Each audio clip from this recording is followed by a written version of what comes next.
Bonjour à toutes, bonjour à tous. Eh bien, je suis ravi au nom de la CPM de vous accueillir dans dans cette magnifique amphithéâtre très gentiment prêté par Kantar, que je remercie infiniment, une fois de plus, de nous accueillir, parce qu'on avait déjà eu la chance de venir faire une présentation ici. Je me présente, je m'appelle Gauthier Piquet, j'ai la très grande chance de présider la CPM avec la formidable équipe des permanents que vous connaissez. Et donc, ce matin, on est réunis pour parler de la presse et de la place des femmes dans la presse. C'est un sujet d'importance, vous le savez, tout simplement. Les femmes représentent 51,5% de la population française. Et pourtant, parce que malheureusement on peut le dire, et pourtant n'ont pas toujours la place qu'elles doivent avoir dans les médias en termes de représentation journalistique, mais aussi de sujets. Et c'est un véritable problème en France comme à l'international. En mars 2023, il y avait un rapport de l'Arcom qui montrait que malheureusement, malgré toutes les promesses et tous les mots, on voyait que la place des femmes dans les médias, notamment télé et audiovisuels, n'évoluait pas beaucoup plus et que c'était trop stagnant. Et pourtant, vous êtes, mesdames, au cœur de la vie et de nos vies. Et donc, il faut à un moment voir comment les médias, et notamment la presse, peuvent bien plus vous donner une part et une voix. Alors je pense que cette étude, elle est extrêmement importante parce que tout simplement, cette étude, elle va démontrer une fois de plus que la presse est un média moderne, avant-gardiste, un média de combat, un média d'engagement, un média de cœur. Et je pense que c'est extrêmement important, tout simplement pour dire que la presse n'est pas un média comme les autres, et c'est un média qui sait porter les sujets, qui font avancer la société et qui sont inscrits dans la société et qui ne sont pas dans son attente. Alors on appelle souvent, nous, nos études hashtag demain la presse à la CPM, et au contraire, je pense qu'on est plutôt dans hashtag aujourd'hui la presse, et donc hashtag aujourd'hui les femmes dans la presse. Alors je suis vraiment très heureux de cette étude parce que je pense qu'elle a énormément de sens.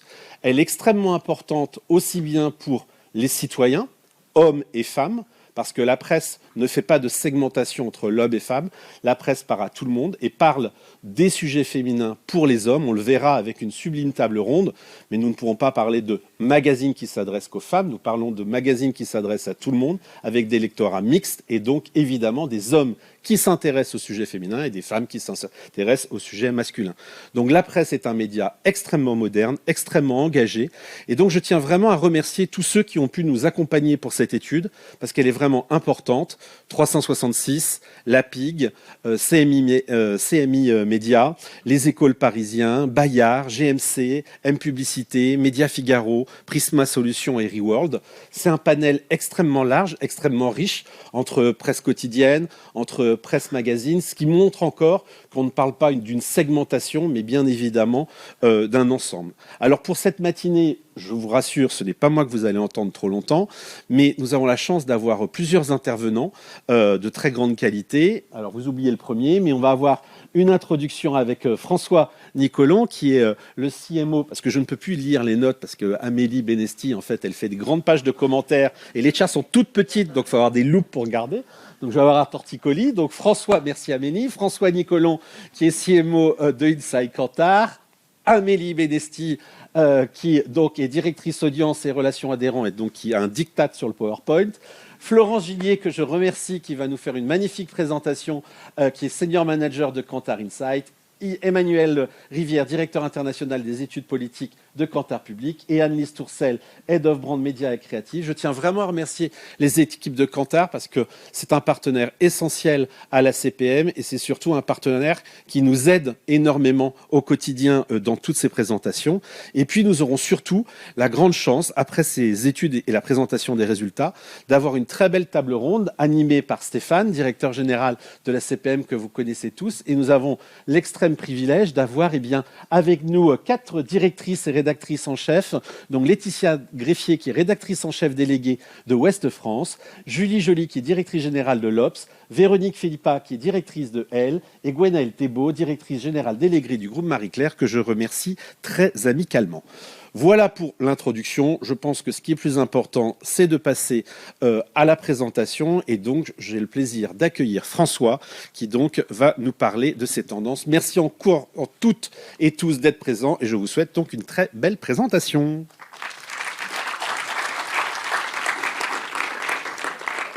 Bonjour à toutes et bonjour à tous. Donc merci de nous avoir rejoints ici chez Kantar à Workstation, donc dans nos bureaux de la Défense. On est très honorés d'accueillir la CPM pour la présentation de cette étude.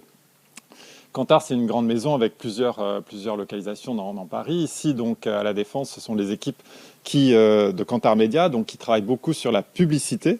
Et je vais vous faire, avant qu'on rentre dans le vif du sujet de l'étude, je vais vous faire une petite introduction justement sur la publicité. Je vais parler, pour cette petite introduction de la matinée, de la place ou de la représentation des femmes qu'on peut voir dans la publicité, avec une petite promenade un peu vintage sur quelques années en arrière, pour comprendre un peu d'où on vient dans la publicité et les quelques stéréotypes qu'on a pu voir dans la publicité. Donc la publicité reflète la société, ses évolutions, et dans le domaine de la représentation des femmes, on a fort heureusement réalisé de grandes avancées depuis 50 à 60 ans, notamment dans les stéréotypes de rôle assignés aux femmes. Donc dans notre base de création publicitaire, la base ASCOP des créations publicitaires, et dans nos archives publicitaires de Kantar Media, nous avons tout un historique sur lequel nous sommes allés chercher quelques illustrations pour pointer un petit peu ce qui était commun dans les décennies précédentes. Alors ce ne sont pas forcément les plus choquantes que nous sommes allés choisir, enfin les plus choquantes à la lecture d'aujourd'hui, bien sûr, pas forcément les plus choquantes, mais celles qui reflètent une pensée qui était simplement admise, une pensée absolument naturelle sur les décennies que vous pouvez voir ici notées sous les publicités. Et si on commence sur votre gauche, eh bien, le concours de nettoyage à l'école ménagère dans les années 60, et l'école ménagère, c'était donc une institution tout à fait normale pour l'éducation des jeunes femmes. Vous voyez quand même, en quelques décennies, on vient de très loin. Ensuite, l'assignation dès le plus jeune âge pour les rôles genrés, pour le rôle féminin avec la machine à coudre, alors qu'on est sur une publicité de produits laitiers, et pour le rôle masculin, au volant de la voiture dès le plus jeune âge. On est quand même sur une publicité de 1996 pour la petite voiture. C'est pas si loin que ça. Donc on se rend compte à quel point aujourd'hui ce serait plus acceptable et surtout ce serait plus accepté socialement. Donc tous ces stéréotypes ont fort heureusement bien évolué dans le reflet que donne la publicité de notre société. Et au-delà des stéréotypes de rôle que vous voyez ici, il y a aussi une habitude publicitaire qui a longtemps perduré, un levier créatif pour capter l'attention. Les femmes sont souvent un levier créatif pour capter l'attention. La femme-objet, placée dans la création publicitaire, sans réel rapport avec le produit ou service qu'on est en train de promouvoir. Donc là aussi, on est allé faire un petit tour dans notre base de données. En fait, nous identifions le mot-clé femme-objet dans notre base de données parce que c'est quand même une évolution importante à mesurer aujourd'hui. Et là, vous avez quelques créations. On s'est beaucoup rapproché dans le temps. On est quand même dans la décennie des années 2010. Donc je vous laisse un petit peu mesurer tout ce qu'il faut encore faire. Et à noter donc le secteur de la moto. Il y a quand même une communauté de sujets, vous voyez ici. Le secteur de la moto faisait, dans ces décennies qu'on a étudiées, 20 dernières années, là on a étudié, 20% des créations avec une femme-objet, c'est pour vendre de la moto. Donc c'est assez marqué ici. Mais il n'y a pas que la moto, ne soyons pas sectaires. Les boissons, on s'y met aussi. C'est un levier créatif utilisé dans d'autres secteurs, sur l'immobilier, également sur l'informatique. Et là, on est sur des créations qui ont entre 5 et 10 ans. Donc vous voyez, on s'est encore en plus rapproché. Le point positif et qu'on peut apprécier ici, il n'y a aucun annonceur majeur, aucune marque de premier plan qui soit représentée, comme vous pouvez le voir. Donc on est loin, je dirais, on est dans la long tail ici, on n'est pas dans les annonceurs majeurs et dans les grosses campagnes. Et c'est important de le noter. Alors, si on chiffre un peu tout ça, on a identifié donc dans la base AdScope sur les 20 dernières années quelques 500 créations qui utilisent le stéréotype de la femme-objet depuis 20 ans, 500 créations tous médias confondus. Je vous ai montré que de la presse ici parce qu'on est sur une matinée presse, mais 500 créations tous médias confondus. C'est la courbe en noir ici, et vous voyez qu'il y a eu une nette rupture à partir de 2017 avec le mouvement MeToo qui a vraiment marqué la société. Comme vous le voyez, ça s'est un peu effondré derrière, fort heureusement. La presse a plutôt été exemplaire avec une décroissance régulière ces 20 dernières années de ce type de création. Et en 2012, donc, cette forte pointe en dehors de la presse, c'est essentiellement des créations en télévision et en digital, une grosse percée de créations qui sont arrivées du digital ici, et qui mettaient en avant la femme-objet comme levier créatif.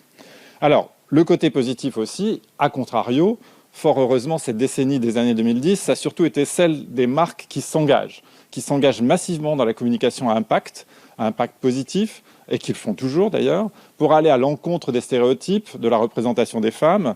Donc vous voyez quelques marques ici qu'on est allé chercher sur les années 2010 également. Et je poursuis avec ce deuxième slide ici, avec donc, on le voit, une prise de conscience et un engagement qui sont de plus en plus marqués et qui reflètent une société qui a profondément changé. J'aime bien cette publicité qui donc est à votre droite, qui est typiquement une publicité presse, mais qui est très efficace puisqu'elle rappelle que la loi de l'égalité salariale date de 1972 et que 50 ans après, eh bien, on n'a toujours pas grand-chose. On n'est toujours pas au niveau. Donc c'est une publicité assez intéressante d'un mandataire automobile ici. Donc voilà, la presse a toujours été aux avant-postes, continue à jouer un rôle fondamental dans toutes ces évolutions. Et maintenant, on va rentrer vraiment dans l'angle sociétal avec Amélie, avec Florence, pour aller découvrir cette étude exclusive de Kantar et de la CPM, les femmes et la presse. Mesdames.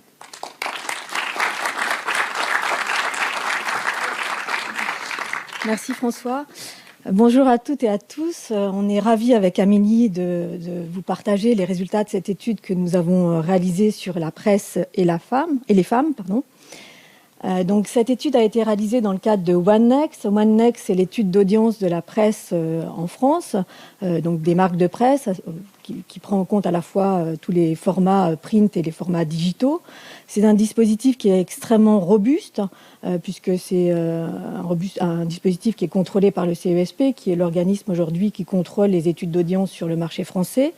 Et nous avons intégré dans ce dispositif OneNext un questionnaire d'environ 5 minutes au mois de mars. Et donc nous avons interrogé à peu près 2200 personnes représentatives de la population âgée de 15 ans et plus, et donc qui nous a permis de vous fournir des résultats qu'on va vous présenter aujourd'hui. Et donc nous avons organisé la restitution de ces résultats auprès de 4 thématiques, en partant de l'importance aux yeux des Français de la situation des femmes, du rôle de la presse pour servir la cause des femmes, de la représentation des femmes dans la presse, et enfin comment se situer la presse par rapport aux autres médias dans le traitement de la cause des femmes. Donc première thématique, donc l'importance donnée à la situation des femmes en France aujourd'hui, et d'une manière générale, mais également de façon plus spécifique sur différentes thématiques. Et on va le voir, la situation de la femme, c'est un sujet qui est majeur, qui est capital dans la vie des Français et des Françaises. Donc tout d'abord, premier résultat intéressant, on a 90% des personnes que nous avons interrogées âgées de 15 ans et plus qui considèrent que la situation des femmes comme un sujet important, avec la moitié des Français, 50%, qui endossent l'item très important.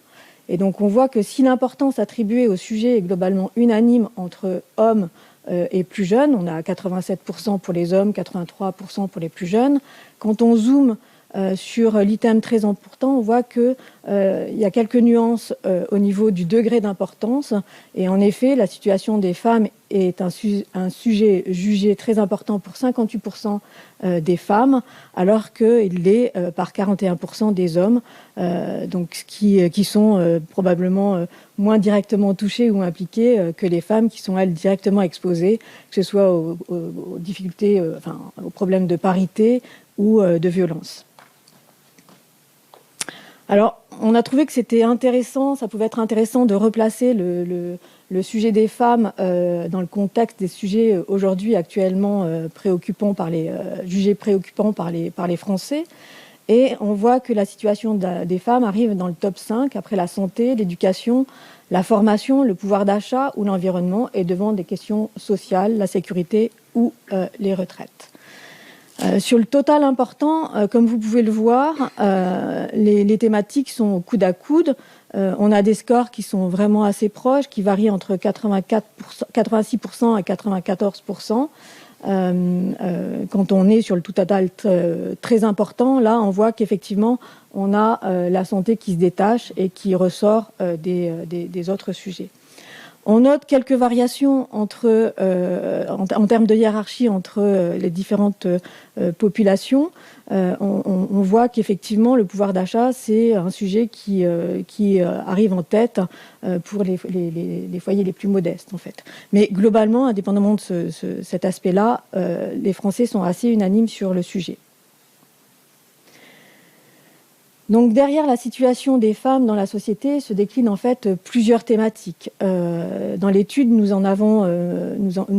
sommes concentrés sur 8 thématiques.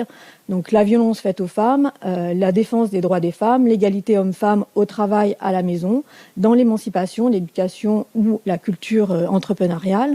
Autre thématique importante également, la représentation des femmes dans le milieu traditionnel, dans les milieux traditionnellement masculins, le sport, la finance, les métiers scientifiques ou encore l'image des femmes dans les médias ou la publicité. Et comme vous le voyez ici, globalement, toutes les thématiques sont jugées importantes et on dénombre en moyenne par individu 6,5 thématiques sur les 8 qui ont été jugées assez ou très importantes. Alors, ce qu'on voit également, c'est que les violences faites aux femmes arrivent en tête avec un sous-total important à 89% et un sous-total très important à 72%.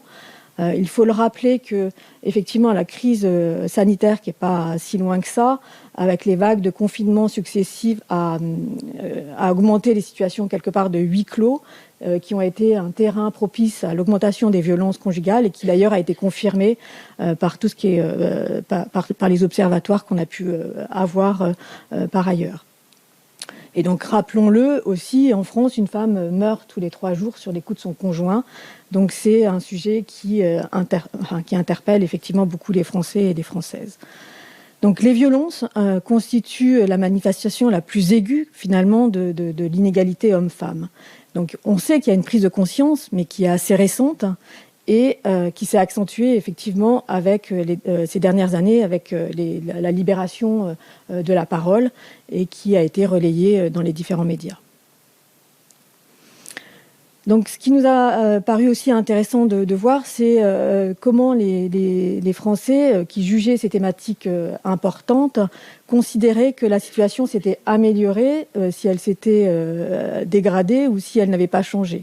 Et donc, les personnes que nous avons interrogées reconnaissent globalement une amélioration sur l'ensemble des thématiques. Des améliorations qui sont soulignées par 70% des Français avec en tête la représentation des femmes dans les milieux traditionnellement féminins. Donc, à titre d'exemple, même si aujourd'hui les femmes ingénieurs sont encore assez peu présentes dans le secteur de l'ingénierie, dans l'industrie ou dans les sciences, la situation malgré tout évolue. Il faut rappeler que le nombre de diplômes annuels qui étaient délivrés dans les années 70, on était en dessous de 10%. Aujourd'hui, on n'est pas à la parité parfaite non plus, mais on est autour de 30%, 25%, 30%. Ça évolue doucement, mais ça évolue. On note aussi ensuite des améliorations importantes sur l'égalité homme-femme dans la famille ou dans l'émancipation ou encore s'agissant des droits des femmes. Des améliorations également notables, mais concernant l'image des femmes dans les médias, 64%, l'égalité homme-femme au travail, 59%, ou l'image des femmes dans les publicités, 50%. On note effectivement plus de réserves sur les violences qui sont faites aux femmes, avec seulement 34% qui considèrent que la situation s'est améliorée, et surtout 27% qui affirment à l'inverse que la situation s'est dégradée ces dernières années, ce qui n'est pas surprenant compte tenu de ce qu'on vient de dire sur l'augmentation effectivement des violences qui ont été recensées dernièrement.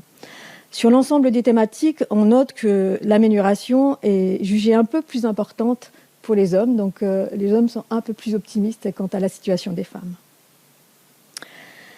Donc nous venons de le voir, la cause des femmes est vraiment un sujet qui est majeur aujourd'hui pour les Français et les Françaises réunis, hommes-femmes réunis. Mais si on revient à la presse, Amélie, est-ce que tu peux nous dire comment finalement la presse accompagne les Français et les Françaises dans cette thématique et comment finalement la presse sert la cause des femmes ?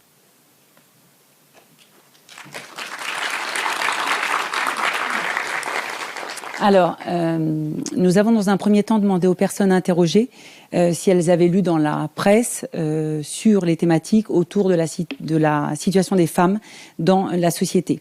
70% des Français déclarent avoir lu au moins un article, un dossier dans un journal ou un magazine ou un site de presse autour de la situation des femmes lors des dernières semaines. Ce taux, il monte à 78% lorsqu'on filtre sur la base des Français qui jugent la situation des femmes comme un sujet important, voire très important. Et on a quelques nuances sur certaines cibles, avec un taux de lecture plus important pour les cadres supérieurs ou pour les retraités de catégories socio-professionnelles supérieures. Alors, ce sont les mêmes, on le sait, qui sont des cibles plus lectrices en général également. Les thèmes de lecture, ils sont diversifiés, puisqu'en moyenne, les personnes qui ont lu des articles autour de la situation des femmes ont lu près de 4 thématiques différentes, 3,8 exactement. Donc les Français se nourrissent de contenus éditoriaux qui sont proposés par la presse, par les marques de presse, pour s'informer sur ces thématiques. Ce qui est très intéressant, justement, c'est lorsqu'on met en regard, en fait, les thèmes qui sont considérés comme importants pour eux et ceux pour lesquels ils ont lu des articles dans la presse. Et on voit que cette couverture, elle est effectivement très bonne. Plus un sujet est jugé important, plus ils ont trouvé de l'information dans la presse sur le sujet. Ils sont 57% à avoir lu un article sur les violences qui sont faites aux femmes et 39% sur la défense des droits des femmes. Les articles sur la représentation des femmes dans les milieux traditionnellement masculins suscitent également beaucoup de lectures, avec 33%. Dans des proportions un peu moindres, 23% de lectures traitent de l'image des femmes dont parlait François dans les médias et 17% sur l'image des femmes dans la publicité. L'offre donc des marques de presse, on le voit, elle est donc parfaitement en adéquation avec les différentes thématiques qui sont jugées importantes pour les Français et les Françaises.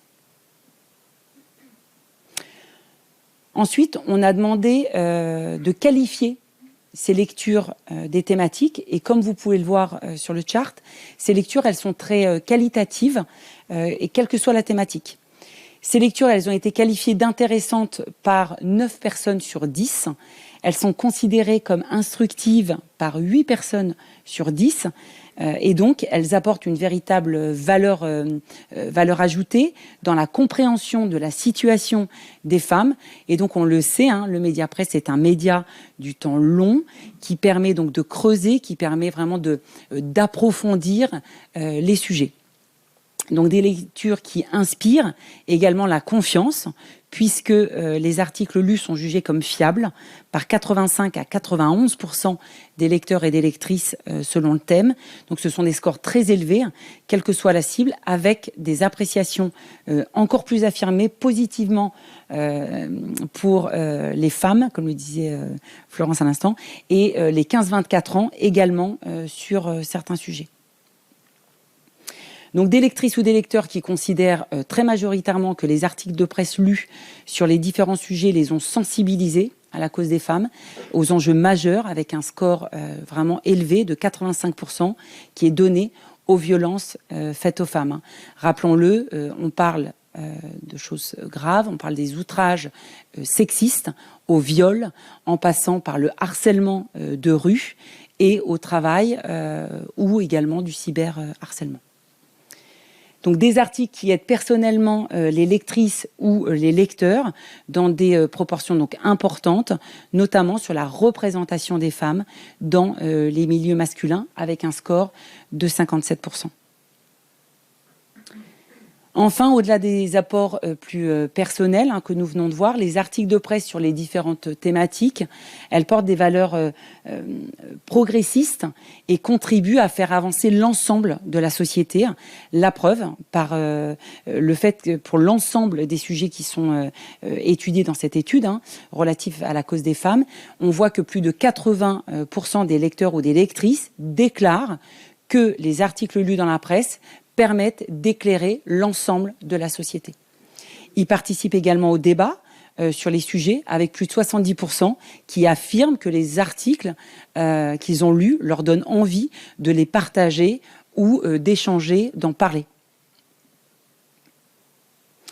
Donc on vient de le voir, donc la presse elle a un rôle crucial, majeur, central dans le soutien de la cause des femmes, en offrant des contenus intéressants, mais des contenus qui sont instructifs, qui sont jugés comme fiables sur l'ensemble des thématiques autour de la situation des femmes, donc qui non seulement, on l'a vu, donc sensibilisent et aident personnellement, mais contribuent également à faire évoluer l'ensemble de la société sur un sujet qui est jugé comme majeur par l'ensemble des Français et des Françaises. Donc il nous a paru important, intéressant, au-delà de l'offre éditoriale qui est proposée par les marques de presse, de connaître l'opinion des Français et des Françaises sur la représentation des femmes au sein du média presse. Alors, on a demandé aux personnes interrogées de se positionner sur plusieurs dimensions relatives donc, à la représentation des femmes dans la presse. Les premiers chiffres intéressants, c'est le sentiment très majoritairement que la presse, elle évolue et elle contribue du coup à faire évoluer l'ensemble de la société. 83% des Françaises et des Français affirment que les femmes sont plus présentes et mieux représentées dans la presse qu'il y a une dizaine d'années. 75%, ça c'est la courbe de François tout à l'heure, 75% déclarent que la presse, elle soulève des questions sur les femmes qui permettent de faire évoluer les mentalités. Et donc non seulement la presse, elle confère une dimension donc utilitaire qui accompagne les femmes dans leur quotidien. 75% déclarent que la presse donne des conseils utiles aux femmes sur leur santé, sur leur sexualité, sur leur bien-être. Mais elle participe à un meilleur épanouissement des femmes en les incarnant par des personnalités inspirantes et représentant leur diversité, permettant une projection du champ des possibles via des rôles modèles et une meilleure acceptation de leur singularité. Si les scores sont très élevés au global sur le total d'accord, on voit quand même qu'il y a une marge de progression importante sur la partie affirmée, c'est-à-dire la partie des tout à fait d'accord. On a quand même de la marge encore de progression.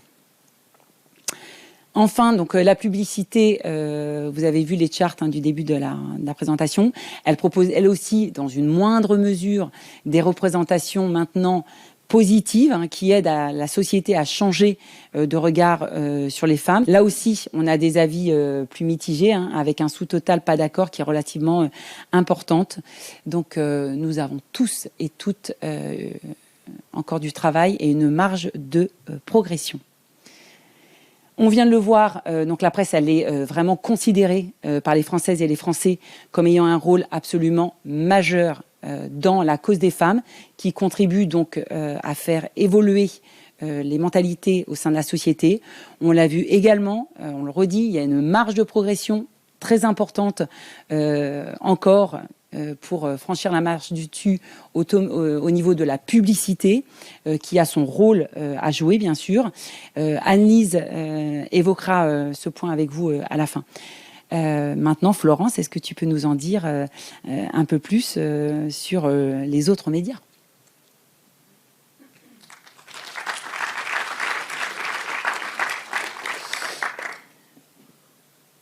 Oui, bien sûr, Amélie. Comment se situe la presse par rapport aux autres médias ? Eh bien, parmi les différents médias, la presse, la télévision, la radio, les réseaux sociaux ou les sites Internet, les personnes que nous avons interrogées positionnent la presse dans tous ses formats, print et digital, en tête du traitement de la situation des femmes dans la société sur presque toutes les dimensions, tous les critères. C'est le média qui propose en premier des sujets qui concernent les femmes pour 49% des Françaises et des Français. C'est le média qui permet d'approfondir les sujets pour 45%. Amélie en a parlé. La presse apporte une vraie valeur ajoutée dans la compréhension de la situation des femmes. La presse est aussi le média qui en premier met en valeur les femmes pour 41%. Sur ces 3 dimensions, comme vous pouvez le voir, la presse se distingue particulièrement des autres médias et les Français sont assez unanimes pour positionner la presse en premier de ces critères. Sur la dimension informe sur les réalités des violences et des discriminations faites aux femmes, presse et TV sont assez au coude à coude avec respectivement 35 et 36% des affectations. La télévision, avec son traitement de l'information à chaud et sa diffusion quasi immédiate des faits de violence les plus importants, en fait le média qui en ressort le plus sur cette dimension. Il faut noter également un point assez important, c'est que d'une manière générale, sur ces 4 dimensions, les réseaux sociaux pour les moins de 35 ans sont cités à des niveaux significativement très importants, quelle que soit la dimension, et qu'ils viennent talonner les médias presse et télévision. Donc ça, c'est effectivement un point assez important. Sur ces 4 nouvelles dimensions, on a des scores qui sont assez proches entre presse et télévision. La presse arrive en tête concernant la diversité et la lutte contre les stéréotypes sexistes, avec 35 et 32% des citations en premier. Sur les dimensions participe à l'égalité et propose des publicités évitant les stéréotypes sexistes, la télévision et la presse sont à peu près au même niveau ou assez proches. Voilà. Et on le voit, sur ces dimensions, les réseaux sociaux arrivent en tête auprès des moins de 35 ans sur la diversité, sur l'égalité et la lutte contre les stéréotypes.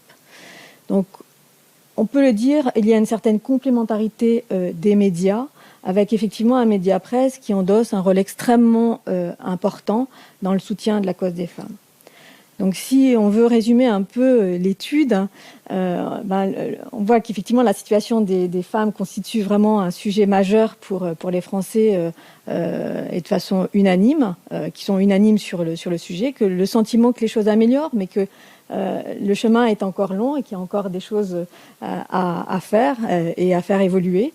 Que dans ce contexte-là, la presse est un média qui est engagé pour la cause des femmes en proposant des contenus qui génèrent des lectures et qui suscitent beaucoup d'intérêt, que ce soit pour une meilleure compréhension des situations de la femme, mais aussi pour contribuer à faire avancer la société.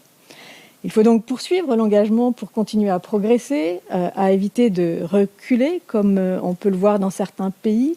On pense particulièrement à la révocation du droit à l'avortement aux États-Unis. Voilà. Mais restons en France et poursuivons la réflexion avec Emmanuel dans sa résonance auprès du public et auprès du politique.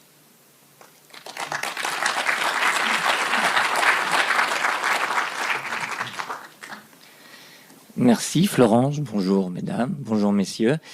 Et merci à m'avoir donné l'occasion ce matin de partager un certain nombre d'éléments qu'on recueille à travers quelques dispositifs phares que nous avons sur ces questions de représentation dans l'opinion publique et dans la perception des enjeux des questions de genre.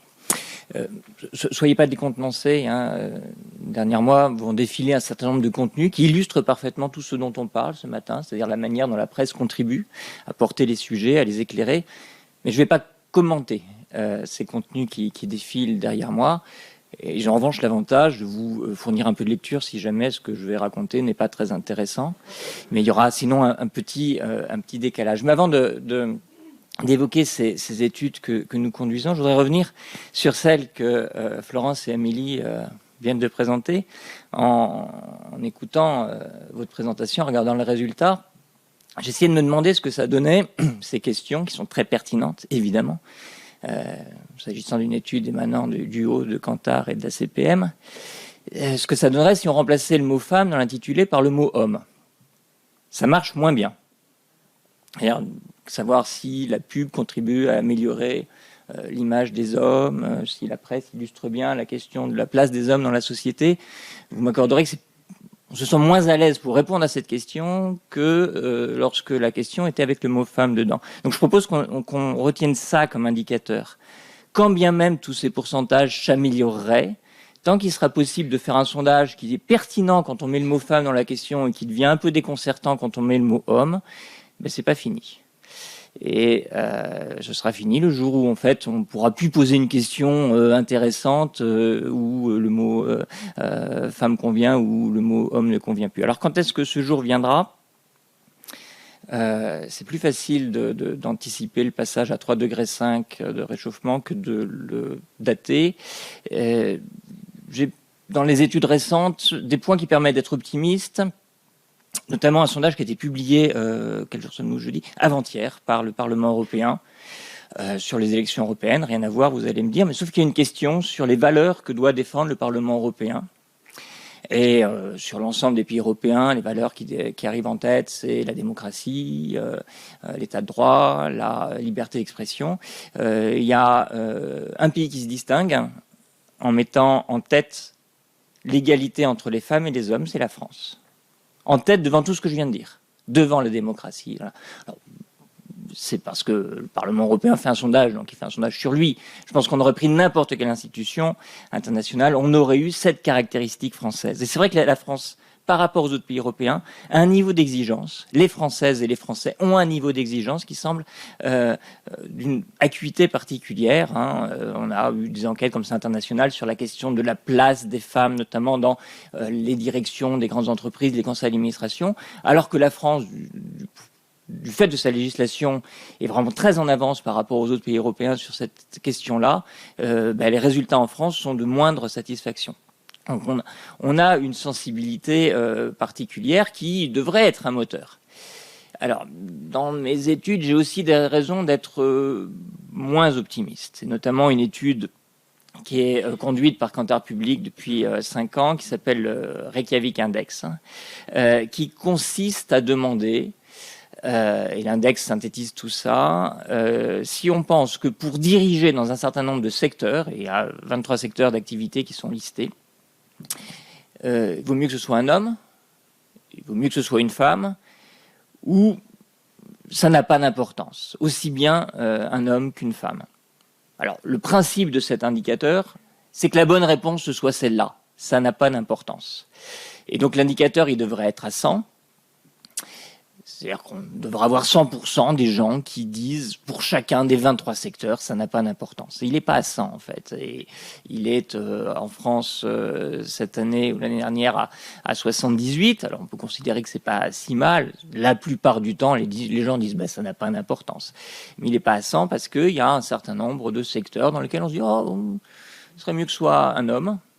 Parfois aussi que ce soit une femme. Je suis pas sûr que ce soit d'ailleurs un propos très féministe, parce que les secteurs en question, c'est la petite enfance, la santé, l'alimentation. Enfin, on parle de diriger Danone, et les gens, je pense, ont le stéréotype de qui fait la cuisine. Et donc, ce qui rend pas très optimiste, c'est que cet indicateur, en fait, il bouge pas depuis 4 ou 5 ans. Ce qui montre bien qu'on est sur des choses qui sont probablement assez profondément enracinées. Et ce qui rend encore moins optimiste, c'est qu'il est moins bon chez les jeunes. Et en particulier chez les jeunes hommes. Et là, c'est vrai qu'il y a dans nos études un aspect genré des réponses, avec un décalage entre les hommes et les femmes. Cet indicateur du Reykjavik Index, dans tous les pays d'ailleurs, est meilleur chez les femmes que chez les hommes. Les femmes ont davantage le réflexe de dire ça n'a pas d'importance que les hommes. Et donc, de manière préoccupante, meilleur chez les plus âgés que chez les plus jeunes. Et le pire, c'est chez les jeunes hommes. Un décalage que on ressent sur la plupart des secteurs. Le secteur des médias, par ailleurs, s'en sort pas trop mal. On est à 80 sur l'indicateur, sur l'indice de Reykjavik, ce qui prouve aussi l'enjeu d'avoir non simplement des représentations des femmes dans les contenus éditoriaux, mais je pense que la place des femmes dans les médias et comme actrice majeure des médias est importante aussi, et on voit bien que les sujets sont pas clos. Vous avez peut-être en tête cette présentatrice canadienne à qui on a dit maintenant que tu te fais plus de couleurs, tu dégages. Voilà, on est sur des sujets qui sont pas simples, et qui sont pas simples aussi dans la manière de les aborder, parce que je vous ai donc raconté comment il fonctionne, notre indice. On part du principe que la bonne réponse, c'est dire hommes et femmes, ça n'a pas d'importance. Et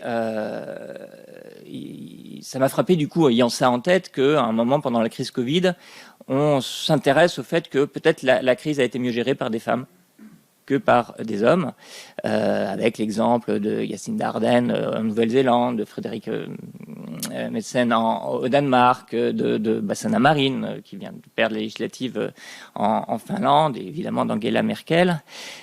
Donc c'est vrai que voilà, c'est un autre sujet. Moi, je pose ça là, j'ai pas vocation évidemment à trancher. Est-ce qu'il faut dire c'est pareil ou est-ce qu'il faut dire c'est mieux? C'est vrai qu'à titre personnel, j'ai plus de mal à imaginer, malgré la répartition très inégalitaire des tâches ménagères, ou peut-être à cause, une femme disant peut-être que pour soigner le Covid, il faudrait inhaler un peu d'eau de Javel. Mais il y a cette question qui est sous-jacente. Comment aborder le sujet de l'égalité? Alors évidemment, cette question, on l'a posée aussi sur la place des hommes et des femmes au poste de pouvoir politique. Et c'est là où on voit toute la subtilité derrière les pourcentages. On peut se réjouir de voir que, selon les études, dans le Reykjavik Index, c'est à 80%, mais dans une étude qu'on a faite dans un autre dispositif qu'on fait pour la Fondation des femmes, qui s'appelle Priorité Femmes, on a travaillé en 2022 sur la présidentielle, on est même à 90% des gens qui nous disent qu'ils sont à l'aise avec l'idée d'une femme présidente de la République. Mais la question, on l'a posée, est-ce que vous êtes tout à fait à l'aise, plutôt pas à l'aise ou pas du tout à l'aise? Et en fait, les tout à fait à l'aise, c'est plutôt 40%. Et le reste, ils sont plutôt à l'aise. Qu'est-ce que ça veut dire, en fait? Est-ce que vous êtes à l'aise avec l'idée d'une femme présidente de la République? Ouais. C'est pas ce qu'on attend. Et c'est là où, et là encore, il y a des différences entre les hommes et les femmes. Il y a une autre différence, d'ailleurs, entre les hommes et les femmes, qu'on trouve dans ce dispositif que j'ai évoqué pour la Fondation des femmes, Priorité Femmes. Est-ce que les choses se sont améliorées au cours des dernières années sur la situation des hommes et des femmes? 40% répondent oui, 50% des hommes et 30% des femmes. L'écart des représentations est ici de 20 points. Une des raisons pour laquelle ça ne s'est pas amélioré, d'ailleurs, c'est ce qui était très bien illustré par l'enquête. Il y a la question de la violence. Et ça, c'était une des vraies surprises. Lorsqu'on a lancé le baromètre Priorité Femmes avec Anne-Cécile Maillefer, on s'attendait évidemment que la question cruciale, qui est évidemment très en lien avec la représentation qu'on peut avoir des femmes de pouvoir, qui est de l'inégalité salariale, sorte en tête des priorités. Ce qui est sorti en tête des priorités, c'est la question des violences. Et ensuite, chaque année, on a retrouvé ça. C'est-à-dire que quand on citait des actions prioritaires à mener, des sujets prioritaires à traiter, la question des violences était ce qui sortait en tête. Violence conjugale, violence sexuelle et sexiste, violence sur les réseaux sociaux, d'ailleurs, qui progresse dans la hiérarchie des préoccupations. Et parmi les choses à faire, toutes les dimensions de la sanction, évidemment, la prévention, la protection et l'écoute des victimes, la prise en charge des victimes, tout ça relève d'un point majeur. Et bon, là encore, on peut avoir le sentiment partiellement que les choses se sont améliorées dans la prise de conscience. Là, fort heureusement, les différences entre hommes et femmes dans les réponses sont pas trop marquées, mais il y a deux parallélismes à faire entre la question de la représentation des femmes au pouvoir et la question des violences. D'une part, parce que je pense qu'on ne peut pas dissocier les deux, et sans être loin de là spécialiste du sujet. Je pense que la représentation des femmes au pouvoir, on est bien dans des représentations de l'occupation de l'espace public par des femmes, et tout ce que charrie la question des violences, y compris les violences domestiques d'ailleurs, on est bien dans un enjeu de rétrécissement de l'espace public pouvant être occupé en toute sérénité par des femmes.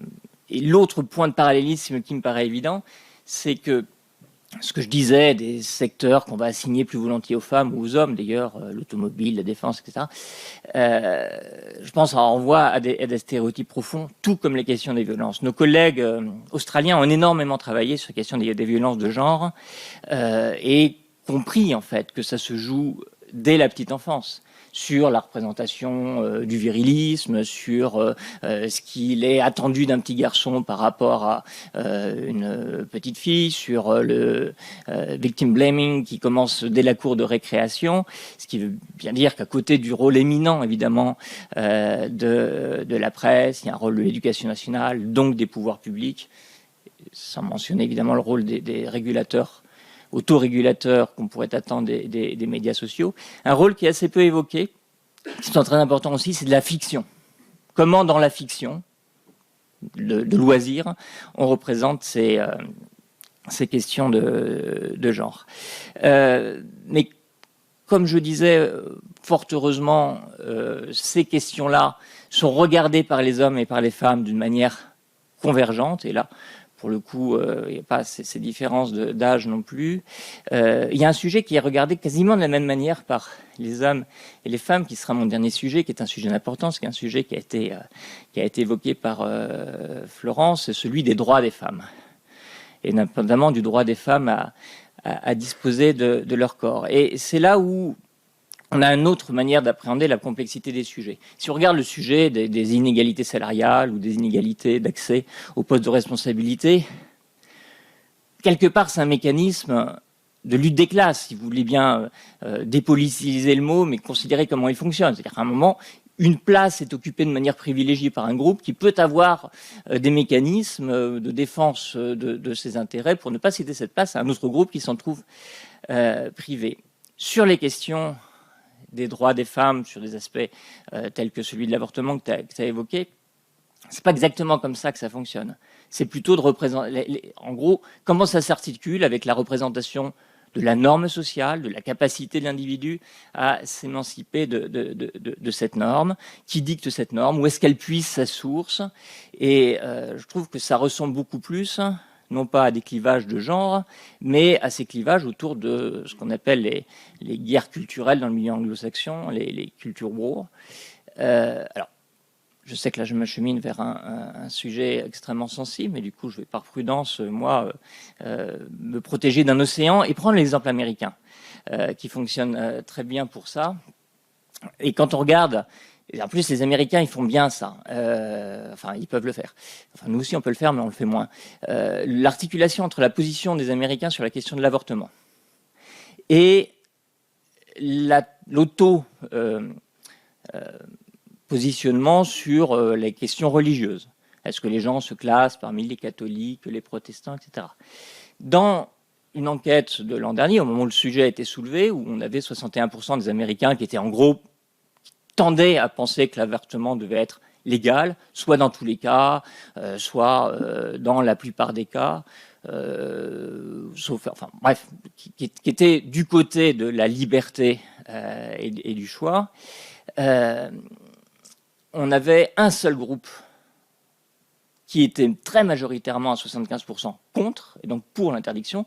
C'est le groupe qui s'auto-identifiait comme protestants évangélistes blancs.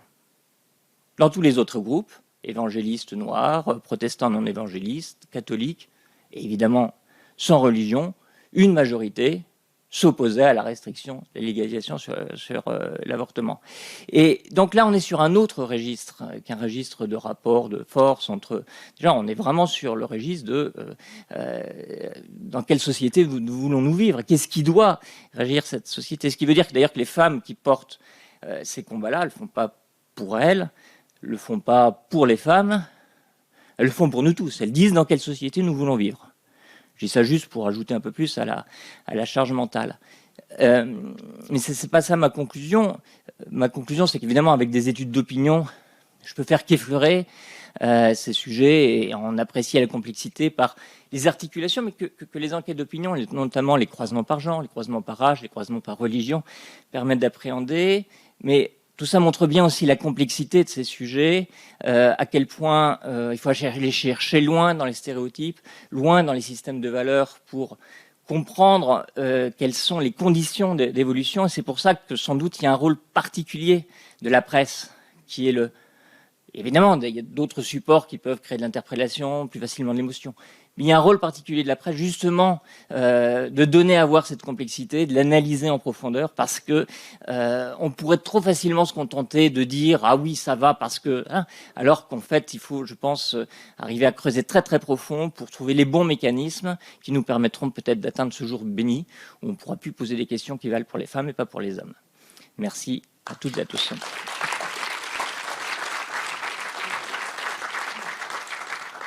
Eh bien, merci Emmanuel. Et maintenant, c'est moi qui ai le privilège d'animer la table ronde avec des personnes, alors je ne sais pas si je dois dire spécifiquement femmes, mais au moins des personnes exceptionnelles, des grandes femmes de presse et de médias. Donc, j'appelle d'abord Véronique. Donc, Véronique Philippona de Elle. Donc, Madame Joly, qui est la directrice générale de l'Obs. Oui, non, donc Laetitia Greffier, Madame Laetitia Greffier, donc rédactrice en chef de Ouest France, et enfin Gwenaëlle Thébault, qui est la DG du groupe Marie-Claire et qui est en plus, et ça on en est très heureux, administratrice de la CPM. Donc... Alors, chères mesdames, cette petite table ronde en 3 séquences. Une première partie où je vous demanderai de me parler de vous, de votre vie dans le cadre de la presse. Et je vous poserai une petite question qu'on a déjà évoquée quand on a préparé cette table ronde sur le plafond de verre. Ce célèbre plafond de verre ou ce malheureux plafond de verre parfois qui bloque ou qui empêche des carrières. Et puis une deuxième partie sur justement la presse, les femmes à la fois dans vos entreprises, dans votre groupe, et puis bien entendu dans vos contenus. Et enfin, on essaiera de s'ouvrir un petit peu au futur sur qu'est-ce que vous imaginez que la presse ou vos entreprises devraient faire mieux pour la cause des femmes. Donc, commençons par l'administratrice de la CPM, Madame Gwenaëlle Thébault du groupe Marie-Claire. Alors, Gwenaëlle, qui êtes-vous ? Bon, déjà, merci de nous rassembler toutes sur un sujet aussi important. Donc, je suis Gwenaëlle Thébault, directrice générale déléguée du groupe Marie-Claire, en charge des activités médias, aux côtés d'un homme, Amalric Poncet. Donc, nous copartageons la direction du groupe. Donc, moi, je ne suis pas journaliste, contrairement à mes voisines. En revanche, j'ai vraiment 2 passions. Celle de travailler auprès des contenus, donc avec les journalistes, et puis celle de développer l'écosystème de leur marque média, ce qui est un enjeu très important aujourd'hui pour nos industries qui sont en profonde transformation et qui doivent se réinventer sans cesse pour continuer à faire vivre leur contenu en fonction des usages. Le plafond de verre. Oui, tu l'as vécu, tu en as été témoin, c'est quelque chose Le plafond de verre. Alors, pour être très sincère, je crois que j'ai eu beaucoup de chance parce que je ne pense pas avoir été directement confrontée au plafond de verre. J'ai évolué à la fois dans des métiers des entreprises où les femmes faisaient carrière, donc j'ai plutôt eu du bol. Moi, je me suis plutôt heurtée à un autre phénomène culturel qui est celui du syndrome de l'imposteur, qui touche particulièrement les femmes et qui font qu'elles se sentent souvent moins légitimes que les hommes pour aller réclamer une augmentation ou aller décrocher une promotion. Et c'est vrai que le jour où j'ai compris que je pouvais me faire confiance et y aller au culot, moi aussi aller demander, tout est allé beaucoup plus vite. Ceci étant dit, le plafond de verre, c'est une réalité, hein, les chiffres parlent, et je pense que tous ceux qui peuvent agir pour le faire sauter doivent agir. En revanche, je pense qu'il y a une part qui nous revient, à nous les femmes, c'est que il nous faut oser. En fait, il nous faut oser aller réclamer plus d'argent et puis réclamer les promotions qu'on mérite. Voilà. Merci. Laetitia Greffier, donc vous êtes rédactrice en chef de Ouest France. Ouest France est le premier quotidien d'information. Donc vous-même, présentez-vous et puis parlez-nous justement dans un univers qui est très masculin, enfin qu'on imagine très masculin, qui est la presse d'information. Est-ce que vous avez vécu ce plafond de verre ? Donc bonjour, je m'appelle Laetitia Greffier, je suis rédactrice en chef à Ouest France. Alors on est 4 rédacteurs en chef à Ouest France, donc une femme et 3 hommes. Ouest France est un titre d'information générale, donc à ce titre on est très concerné par toutes les questions de représentation de la société française. Et nous, on a depuis plusieurs années travaillé à ce que nos rédactions, pour être légitime et parler à une société française composée à 51% de femmes, soit constituée de cette manière. Donc, sur la question du plafond de verre, moi, je suis pas un bon exemple parce que j'ai plutôt été une tête de gondole. En fait, j'ai fait J'ai fait ma carrière à Ouest France. Enfin, j'ai beaucoup travaillé auparavant, mais quand je suis rentrée à Ouest France, j'ai fait ma carrière à Ouest France et j'ai été, je dis tête de gondole parce que j'ai été la première femme à prendre des responsabilités.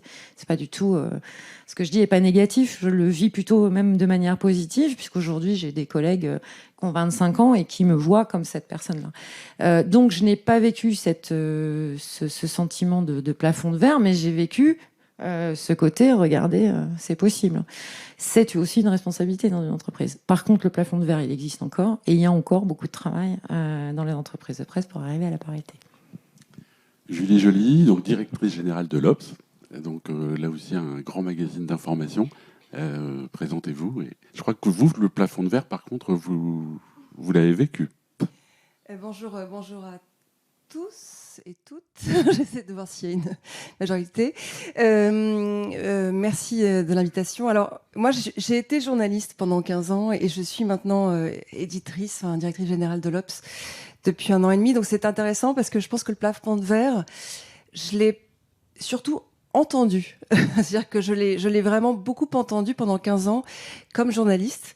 Et donc vécu, parce que à chaque fois que j'ai eu l'occasion de demander, par exemple, une augmentation, on m'expliquait que c'était quand même normal que je sois pas payée autant que mes copains d'HEC.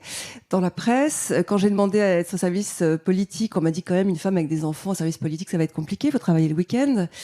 Quand j'ai été chef adjointe d'un service et que j'étais la plus faiblement payée de toutes les chefs adjointes de tout le journal, on m'a dit que j'avais beaucoup de chance quand même d'être chef adjointe de service. Et puis que j'avais pas de bureau, c'est normal aussi, parce que bon, il n'y avait pas de bureau, voilà. Donc bref, mais tout ça m'a jamais empêché. C'est-à-dire que je l'ai entendu, je l'ai vécu, mais ça m'a jamais empêché. Parce que, voilà, les femmes qui venaient me voir en me disant, dis donc, t'as été promue, t'as couché? Les femmes qui venaient me voir pour me le dire. Les hommes politiques qui me demandaient mon numéro de téléphone portable en reportage, enfin, c'est pas du plafond de verre, c'est du sexisme ordinaire, en fait.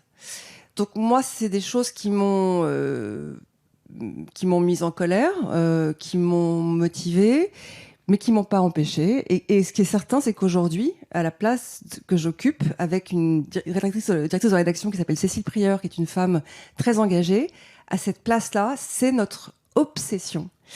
Que les femmes, dans le journal, que les femmes dont on parle, n'entendent pas, ne ressentent pas, ne vivent pas ces situations qui sont tout à fait incroyables et très, très, voilà, très violentes au quotidien. Bien maintenant, Véronique, donc si vous pouvez vous présenter. Et puis, on va passer tout de suite dans l'autre sens à la seconde question. C'est que, alors ça, tout le monde vous connaît et connaît elle. Mais donc, on imagine bien que la place des femmes chez elle, elle est très, très structurante. Mais dans votre groupe, donc vous-même et la place des femmes dans le groupe CMI.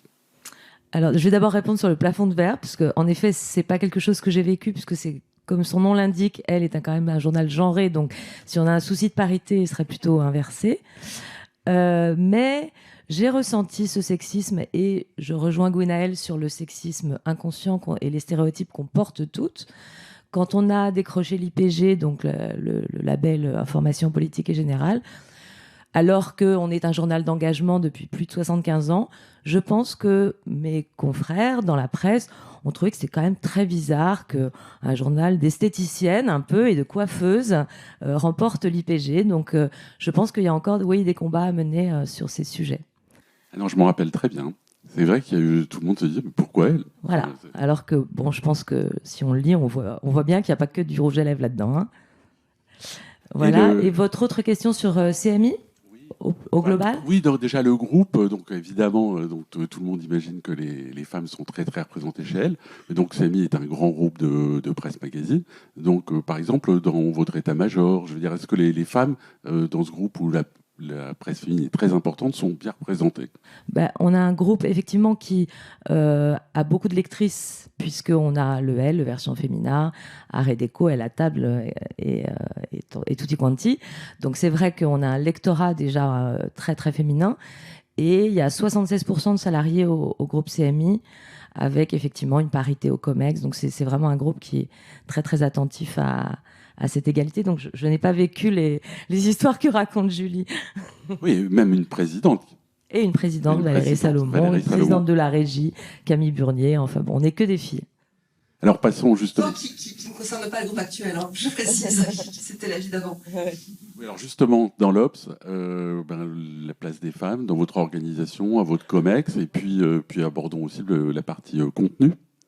Oui, alors parce qu'effectivement, l'Obs est dans un groupe, vous savez qu'on est, dans le groupe Le Monde un peu à part, puisqu'on est indépendant du groupe, mais c'est notre actionnaire. On est dans les mêmes bâtiments avec Le Monde, Télérama, Courrier International. Mais l'Obs en tant que tel est un groupe dans lequel les plus grandes fonctions, les plus hautes fonctions sont occupées par des femmes. Donc la direction de la rédaction, la direction générale, la direction numérique, la direction juridique, la direction des ressources humaines. Donc voilà. Donc j'attends le DAF féminin. Là, ce sera vraiment un signe. Mais je vois que dans la salle, il y a quelqu'un du groupe qui est une femme, Sophie Fromentin, qui représente bien les femmes à son poste. Donc on a beaucoup de femmes à des postes importants. Et surtout, on a, puisqu'on est un média généraliste, effectivement, on n'est pas un média féminin, on est préoccupé en permanence par la place des femmes dans l'actualité, parce que c'est l'actualité qui nous drive aussi beaucoup. Et on est tous IPG, mais avec un prisme un peu différent sur l'actualité. Donc quand c'est par exemple une actualité de la guerre, comment on fait pour rester un magazine engagé pour la place des femmes quand la guerre prend toute la place à la une du journal, dans le journal? Eh ben on le fait en interrogeant des femmes expertes, on le fait en ne parlant pas que de la guerre, on le fait en mettant des femmes à la une, politiques, scientifiques, cinéastes, qui ne sont pas que des victimes, et même assez rarement. L'exemple de la une sur l'emprise la semaine dernière est un petit peu différent, mais on dévictimise les femmes, on leur donne un rôle important dans la société. On fait en sorte aussi, quand on parle des sujets de famille, on met des hommes à la une. Le complexe parental, c'est un homme qui l'illustre. Quand on parle de difficultés, ça peut être aussi des hommes qui les rencontrent, et plus souvent qu'on le croit. Voilà, donc ça c'est comme le dit Cécile très souvent, c'est plus que conscientiser, c'est une obsession de balayer le journal, de regarder à quel point les femmes existent dans le journal. Après, on le fait dans l'idée effectivement d'un traitement égalitaire. Il n'est pas question de vouloir en mettre plus que ce qu'il ne faudrait. On veut aussi faire attention à nos biais personnels. Et l'Obs a été depuis pratiquement toujours à la pointe des grands combats. Donc moi je pense forcément au manifeste des 343 salopes. C'était à une époque où il y avait que des hommes. En 71, alors. Oui. Mais que des hommes à la rédaction. Mais bien sûr. Et c'est là que l'Obs est intéressant parce que ça a été vraiment le Newsmack dans sa caricature, donc avec les hommes à toutes les postes de responsabilité, etc. Et des hommes puissants, intelligents, reconnus, introduits dans tous les milieux, mais qui étaient habités par la cause des femmes, dès l'origine, qui étaient habités par la cause progressiste. Donc les 343, mais aussi tous les sujets, effectivement, de harcèlement, d'écologie aussi. D'ailleurs, c'est intéressant parce que l'Obs qui a été en pointe sur l'écologie, on le relie un petit peu à la question des femmes. On ne veut pas être écoféministe du tout, mais on voit bien que cette sensibilité-là sur la durabilité, l'impact, la place de chacun, l'égalité, l'inclusion, l'air de rien, ça parle des femmes en creux aussi. Donc ça, évidemment, que quand on pense que effectivement, ça a été ce manifeste-là qui a marqué l'engagement de l'Obs pour les femmes de manière très forte. Et c'était archi-culotté à l'époque. Oui, parce qu'ils risquaient la prison. Incroyable. Oui, bien sûr. Oui, les journalistes. Mais les journalistes, les signataires, le directeur de la publication que je suis aujourd'hui. Mais on continuera à le faire et on le fait encore quand on parle de l'inceste, quand on parle de l'emprise, de violences faites aux femmes, mais aussi quand on défend ces femmes puissantes et qui ne doivent pas être plus puissantes que les autres, simplement qui existent et qui doivent être montrées. Et alors justement, chez Ouest France, la place des femmes, le contenu. Donc là, vous nous avez dit, vous êtes la première rédactrice en chef féminine, mais le groupe Ouest France est un groupe très important. Je crois que maintenant il y a aussi des femmes au directoire. Donc parlez-nous déjà de ces évolutions structurelles à l'organisation, et puis aussi, je crois que vous avez une charte des contenus.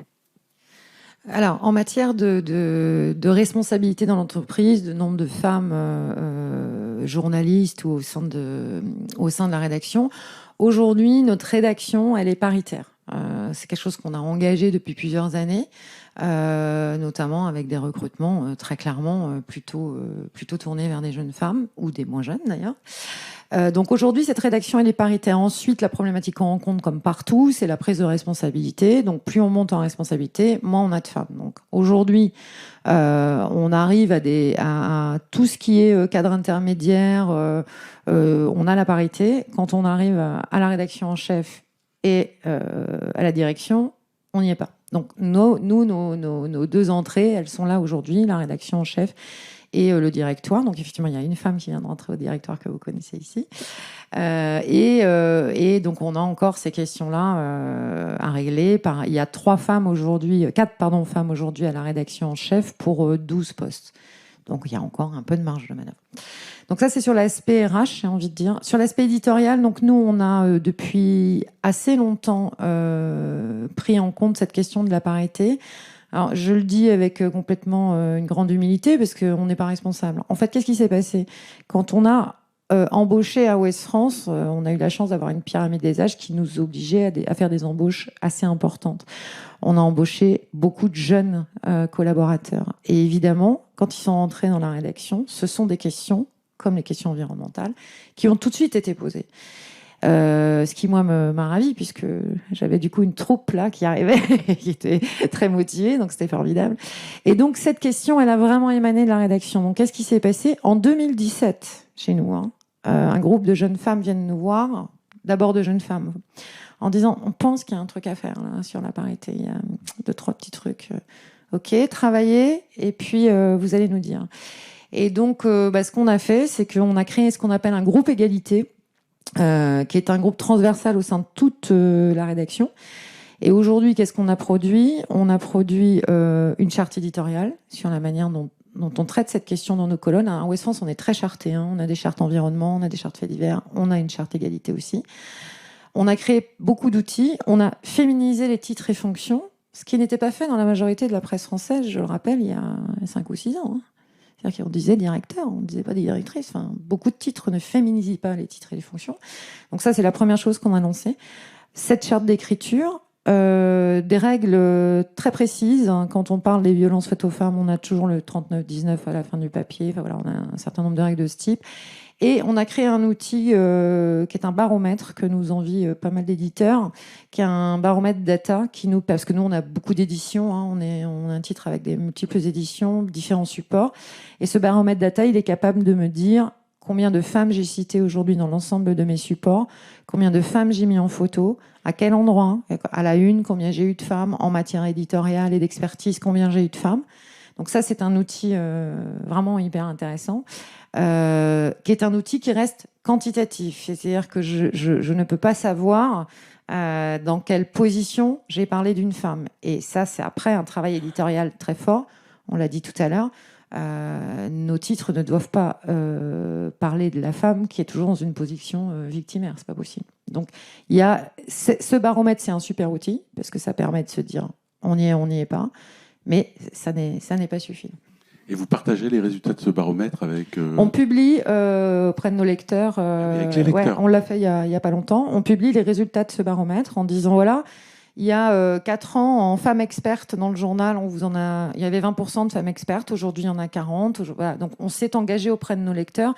On a une communauté, beaucoup d'interactions avec nos lecteurs. On reste un titre francophone fait sur un territoire et donc on a beaucoup de réactions de nos lecteurs. C'est-à-dire que nous, on sort, nos lecteurs, ils sont là, on peut les voir, on peut discuter, donc ils sont très réactifs. Et donc on leur dit, voilà, on s'est engagé sur cette question, voilà ce qu'on a fait et voilà où on en est. Et on le fait avec beaucoup d'humilité parce qu'il le faut, parce qu'il y a beaucoup de travail et il ne faut pas faire croire aux lecteurs des choses qui n'existent pas. Donc on dit clairement qu'on a encore des efforts à faire et donc on publie ça régulièrement dans nos colonnes. Le temps l'a fait bien avant nous dans la presse française. Ça, c'était il y a quand même quelques années. Ouais, mais c'est eux qui ont lancé cette histoire de baromètre, c'est le temps. Gwenaëlle, donc... la place des femmes. Oui, chez Marie-Claire. Alors, la place des femmes, chez nous, évidemment, elle est centrale et structurante, puisque d'abord, on s'adresse principalement aux femmes, même si on a 20% d'hommes qui nous lisent. Et puis aussi parce que notre force de frappe, on s'adresse à plus de 100 millions de femmes dans le monde tous les mois, nous confère une forme de responsabilité. Et je pense que c'est cette responsabilité, la conscience de cette responsabilité qui a fait de nous un groupe à la fois féministe et progressiste. Alors la place des femmes chez nous, en fait, elle est tangible à 3 niveaux. D'abord, les femmes sont vraiment au cœur de notre contrat de lecture. Et lorsque Jean Prouvost et Marcel Auclair ont créé Marie-Claire en 1937, ils avaient vraiment la vocation de faire un magazine qui offre du vrai journalisme aux femmes, qui les éclairent et les placent aux commandes de leur vie. Et ça, c'est une mission que l'on continue à tenir, en fait. Donc, éclairer les femmes et puis leur donner un rôle majeur dans la société et pour elles-mêmes. C'est ce qui nous a valu aussi le statut IPG comme le L récemment pour notre magazine et pour le site. Et je suis assez fière quand même qu'on s'en soit sorti parce que ça a été une grosse bataille, on peut se le dire. Donc, les femmes sont au cœur de notre contrat de lecture. Les femmes sont aussi au cœur de nos actions parce que moi, j'aime à préciser que nos médias ne sont pas que des médias d'information, de sensibilisation. Ce sont aussi des médias qui agissent, qui vont sur le terrain, en fait, pour plaider la cause des femmes, contribuer au débat public et quelquefois obtenir gain de cause, heureusement. Et sur 2 sujets qui remontent fortement dans l'étude, comme les violences faites aux femmes et l'égalité, on a fait de belles choses. Donc, peut-être à titre d'exemple, si je peux le préciser, sur des exemples récents, sur les violences faites aux femmes, on a travaillé il y a 1 an et demi avec le Conseil national du barreau. On a mené un grand débat pour réfléchir avec des experts sur des propositions concrètes à faire au gouvernement pour faire bouger les lignes. On les a produites, ces propositions, on les a transmises et aujourd'hui, certaines font partie des annonces qui ont été faites au mois de mai par Elisabeth Borne sur le sujet. Sur la question de l'égalité, on a créé il y a 5 ans un think tank Agir pour l'égalité, parrainé aussi par le gouvernement, qui rassemble plusieurs fois par an des acteurs des pouvoirs publics, du monde de l'entreprise, des associations, pour réfléchir à des propositions qui peuvent faire bouger l'égalité dans tous les champs de la vie des femmes, donc la santé, l'éducation, la tech, le travail, etc. Et donc chaque année, on édite aussi un livre blanc qu'on remet au gouvernement, mais aussi aux entreprises.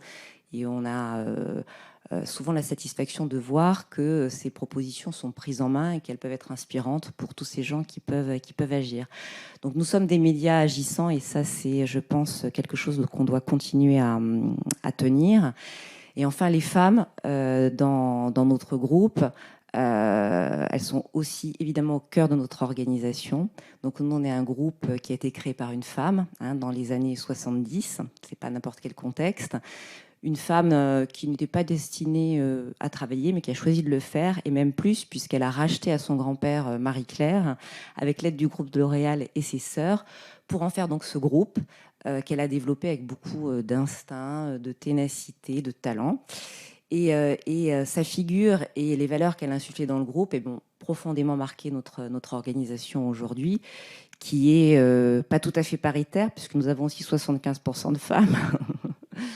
Mais qui a un index égalité de 97%, qui a des femmes à tous les postes clés, au poste de rédaction en chef. Donc nous, on a 10 rédactions, on a 8 femmes.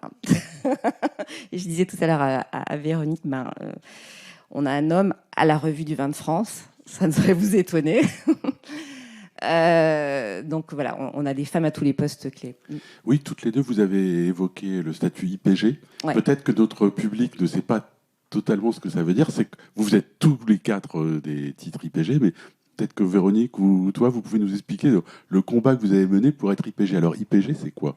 Alors c'est un label peut-être qui est donné par le ministère de la Culture, qui dit information politique et générale et qui donc nous classe dans on va dire un univers de presse qui est donc d'information à la fois politique et générale. Alors c'est un label un peu flou, mais disons que ça donne droit effectivement après à des aides et à un soutien aux aides à la presse, mais aussi c'est symbolique, c'est-à-dire que le fait que le L soit IPG aujourd'hui, moi ça me paraît complètement évident, même depuis la fondation du L. Enfin, en 1945, Lazareff, elle mélangeait bien les contenus. Elle avait bien compris qu'il fallait effectivement du sérieux, du futile, de l'ironie, de tout, quoi.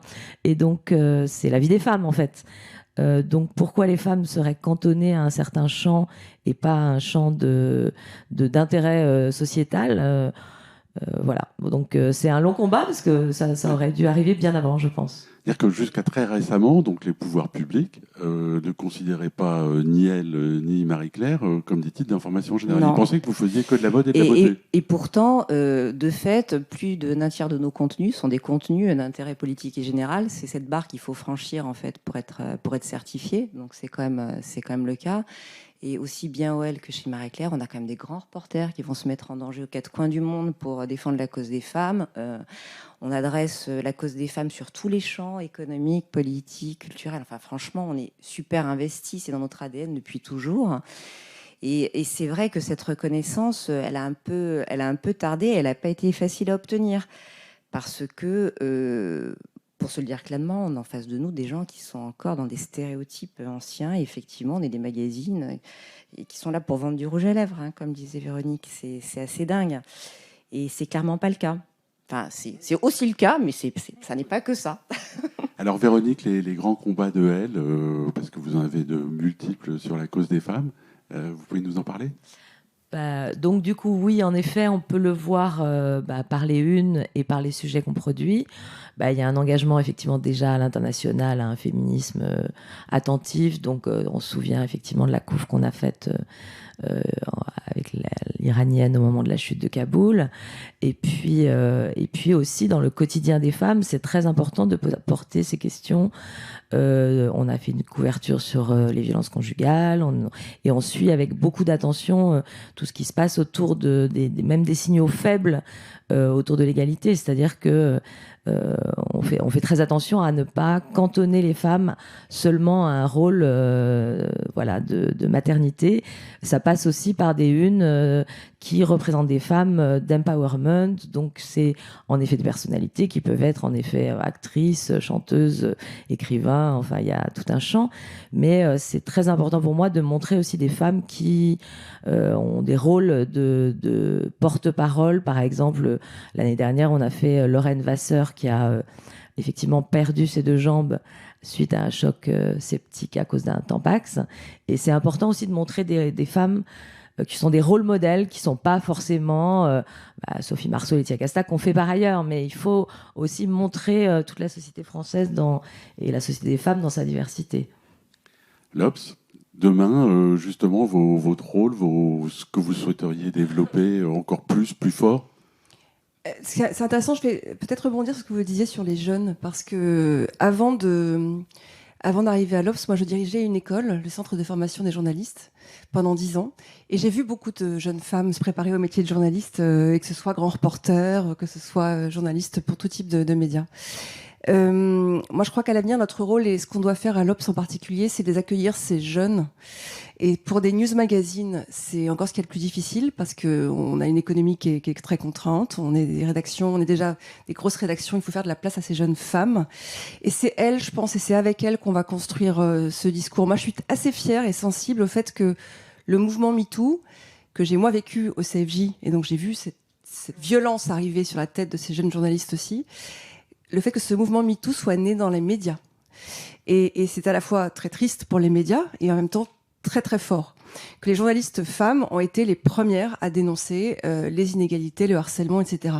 Et donc cette génération de jeunes journalistes qui arrivent, garçons et filles d'ailleurs, embarqués dans cette génération MeToo, c'est ceux-là qui font bouger les lignes dans nos rédactions, et tu le vois au quotidien.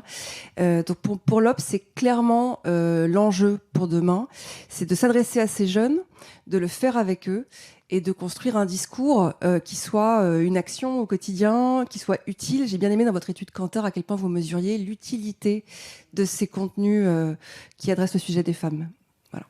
Ouest France, vos combats futurs, ou pour vous, pour ce que vous souhaiteriez que la presse, puisque là, toute la presse est représentée, la presse IPG, puisque vous êtes tous les 4 IPG, mais est-ce que vous avez des recommandations ou des souhaits ? Nous, tout notre engagement autour de ces questions, donc, qui touchent toutes les thématiques que vous avez évoquées, les violences, l'égalité au quotidien, dans le travail, dans la famille, etc., pour nous, c'est essentiel. C'est-à-dire qu'encore une fois, nous, on s'adresse à 51% de femmes. Si on n'est pas capable de leur parler et de comprendre ce qu'elles vivent, ce qu'elles ont envie de dire, etc., c'est qu'on fait mal notre travail. Donc, d'où l'importance pour moi d'avoir des rédactions qui soient représentatives de la société française. Et donc, qu'est-ce qu'on poursuit, nous, à Ouest France ? On poursuit un but, c'est que quand une patronne de la CGT arrive à la CGT, on ne titre plus une femme à la CGT. Voilà. C'est ça, l'ambition. Et vous l'avez fait ?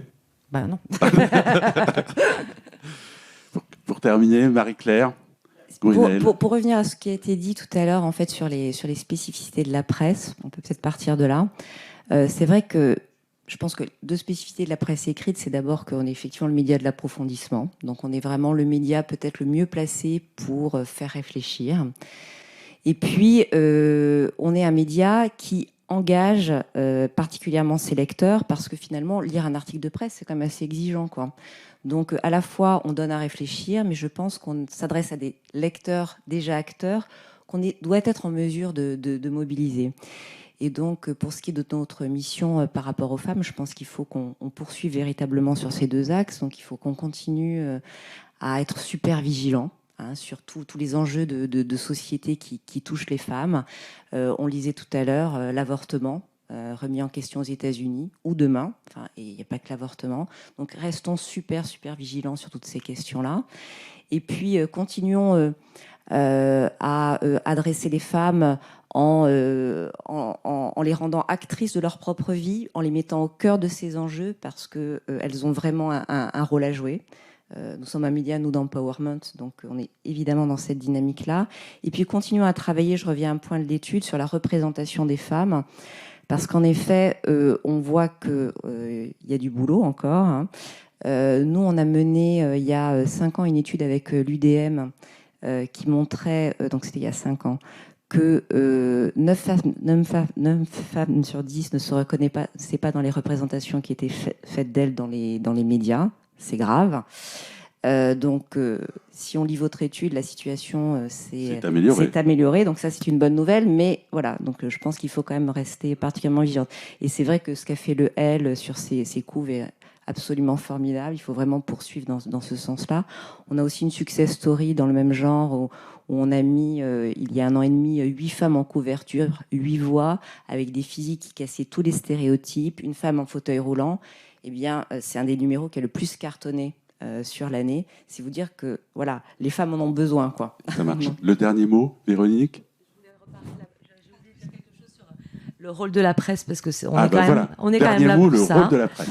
Donc, je pense qu'en effet, on a un rôle très important à la fois d'engagement, de porter des sujets qui sont très importants, y compris pour tout ce qui est information. Quand on voit comment a été traité au moment du procès Johnny Depp Amber Heard sur les réseaux sociaux, Amber Heard avec des puissances de montée de réseaux masculinistes et de misogynie et d'attaques, etc. Et ça se voit même encore au quotidien sur d'autres cas de harcèlement, etc. Je pense qu'on doit travailler, rester vigilant et porter les combats. Bien, merci à toutes les 4. Merci d'être venues ce matin de Rennes. Donc encore un plus grand merci. J'espère de Vannes même. Ah oui, de Vannes. Non, le siège de Ouest France n'a pas changé d'adresse. Eh bien, merci beaucoup. Et donc, pour clôturer cette présentation, donc Anne-Lise Tourcel de Kantar Insight. Merci Stéphane. Bonjour à toutes et à tous. Je suis ravie et honorée d'être là pour clôturer cette riche présentation très inspirante et très intéressante. On l'a vu, la situation des femmes constitue toujours aujourd'hui un sujet majeur pour les Françaises et les Français, qui sont assez unanimes à ce sujet, même si pour 10% d'entre eux, ce n'est pas encore un sujet majeur. On progresse et les choses évoluent dans le bon sens, mais, et je pense qu'on partage tous ce constat aujourd'hui, le chemin est encore long.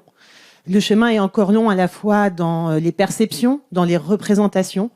C'est un travail de fond qu'il nous reste à mener collectivement. Et dans ce cas de la presse, et on l'a vu tout au long de cette intervention, et d'une manière générale, un média de confiance, ce qui lui confère véritablement des devoirs pour maintenir son engagement et être inspirant pour les différents acteurs des médias et pour les annonceurs également, dans la manière de représenter les femmes et de porter ces sujets à la connaissance du plus grand nombre et de faire évoluer les perceptions et les mentalités. Dans ce cadre, on voit que d'ailleurs, et c'est un rapport du Haut Conseil à l'égalité entre les femmes et les hommes qui date de 2023, donc de cette année, on voit que le sexisme perdure encore en France, et malgré les progrès qu'on a pu observer sur ces dernières années et l'accélération de ces progrès depuis MeToo et 2017. La publicité, à cet égard, et on en a parlé dès l'introduction avec François, peut vraiment constituer un élément qui va nous aider à faire bouger les mentalités. Et on voit que cette publicité a fortement évolué au fil des années, avec des représentations beaucoup plus égalitaires entre les hommes et les femmes dans les représentations publicitaires, particulièrement dans la presse. Cependant, et je pense qu'il faut qu'on en est tous conscientes, la publicité peut continuer à perpétuer des stéréotypes de genre, finalement parfois même des stéréotypes inversés.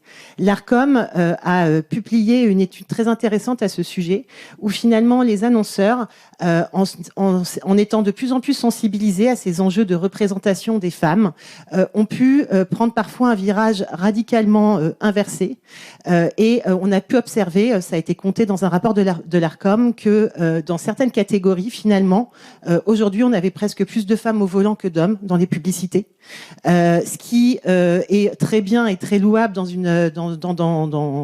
théorie, mais en pratique aboutit finalement à avoir presque une notion de stéréotype inversé, de plaquage de choses très unidimensionnelles qui ne représentent pas les Français dans leur diversité. Finalement, les représentations des femmes, comme celles des hommes, nous sommes tous multidimensionnels, et les représentations publicitaires doivent incarner cette diversité. Et je rebondis sur les mots que vous avez eus dans la table ronde. Je pense que l'enjeu, c'est de bien représenter cette diversité, le caractère multidimensionnel au travers de personnes qui peuvent être aspirationnelles. C'est quelque chose qui nous tient beaucoup à cœur. Alors à Kantar Public, on a l'index Reykjavik pour mesurer l'évolution des mentalités et de la situation des femmes à travers les différents pays. Chez Kantar Insights, notamment sur les sujets de publicité, nous avons développé, aux côtés de l'Unstereotype Alliance, donc un index qui nous permet de mesurer les représentations des hommes et des femmes dans la publicité. Notre but n'est pas de compter quantitativement s'il y a suffisamment de femmes représentées dans les publicités des annonceurs. Notre but est véritablement de regarder si les représentations publicitaires véhiculent des rôles modèles, mettre les femmes dans des situations aspirationnelles et positives, de manière à faire évoluer la société. Et à ce titre, la publicité en presse est extrêmement importante, à mon avis. On l'a vu, parce que c'est un média de l'approfondissement qui permet de donner à réfléchir à son audience. Parce que la publicité en presse, pour les annonceurs, est donc un écrin finalement pour prendre le temps de faire des publicités qui cassent les stéréotypes et qui portent vraiment à réfléchir à l'audience. Voilà, merci beaucoup de votre attention pour cette matinée.